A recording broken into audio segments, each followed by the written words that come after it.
Ermənistan seçkilərində əldə olunan nəticə nə Nikol Paşinyanın, nə də onun komandasının yox, Azərbaycan liderinin qələbəsidir. Bunu bir əsrdən çoxdur bölgədə yaraya çevrilən erməni revanşizminin tarixinə və son 6 ildə baş verən dəyişikliklərə nəzər saldıqda daha aydın görmək mümkündür. Necə oldu ki, bir əsrdən çoxdur ərazi iddiaları və qisas ideologiyasına baş əyən ermənilər sülhü seçdilər. Seçkilərdə iki siyasi qüvvənin yox, iki fərqli ideologiyanın, müharibə və sülhün mübarizəsi gedirdi. Nikol Paşinyanın rəhbərlik etdiyi Hakim Vətəndaş Partiyası Sülh, Robert Köçəryan və Samvel Karapetyanın rəhbərlik etdiyi revanşistlər isə müharibə proqramı üzərində təbliğat aparırdılar. Seçkinin yekununda erməni xalqı sülh proqramına səs verdi və hakim partiya mütləq çoxluqla qələbə qazandı. Regionda sülhə əsaslanan bu qələbənin memarı Prezident İlham Əliyevdir. Siyasi şərhçi Asif Nərimanlı deyir ki, Prezident İlham Əliyev 2-ci Qarabağ müharibəsində torpaqlarımızı azad etməklə Ermənistan elitasında işğalçılıq siyasətini sıradan çıxardı. Seçkidə sülh proqramı ilə qələbə qazanan Nikol Paşinyan da müharibədən öncə Qarabağ Ermənistandır nöqtə deyirdi. Müharibədən sonra isə o, Qarabağ Azərbaycandır nöqtə deməyə məcbur oldu. Etiraf edir ki, Qarabağ Ermənistandır şüarını illərdir mövcud olan işğal ideologiyasına əsasən demişdi. Sonra isə reallıqları anlamağa başladı. Bu reallığı məhz Prezident İlham Əliyev yaratdı. Müharibədən sonra sülh təşəbbüslərinə başlayan Prezident İlham Əliyev 2023-cü ildə suverenliyimizi bərpa etməklə regionun bəlasına çevrilən erməni separatizmini də tarixin arxivinə göndərdi. Bu, ermənilər üçün qırılma nöqtəsi idi.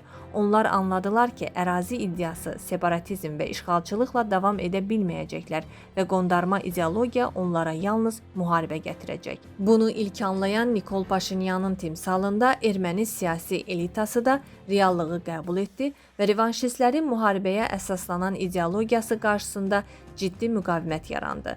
Erməni xalqı anladı ki, gələcəkləri yalnız Azərbaycanla sülhün əldə edilməsindən asılıdır. Nikol Paşinyan da seçkidə irəli sürdüyü sülh proqramında məhz Azərbaycan liderinin yaratdığı reallığa istinad edirdi. 44 günlük müharibədə qalib gələn Azərbaycan sülh təşəbbüslərini irəli sürərək əsas baza prinsiplərini formalaşdırdı. Vaşinqton anlaşmalarından sonra Prezident İlham Əliyevin həyata keçirdiyi siyasət sülh proqramını praktiki müstəvidə icrasına şərait yaratdı. Azərbaycan-Ermənistan sərhədində eskalasiya sıfıra endirildi. Ermənistana nəqliyyat məhdudiyyəti aradan qaldırıldı və tranzit imkanları yaradıldı.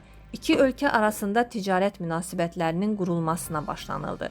Azərbaycan Ermənistanın enerji təhlükəsizliyinin təmin edilməsi istiqamətində addımlar atdı. Xalqlar arasında real etimad mühitinin yaradılması istiqamətində praktiki işlər həyata keçirildi. Vətəndaş cəmiyyəti nümayəndələri qarşılıqlı səfərlər etdi, aqressiv ritorikaya son qoyuldu. Ermənistan cəmiyyəti Azərbaycanla sülhün onlara yalnız xeyir gətirdiyinin praktiki olaraq şahidi oldular.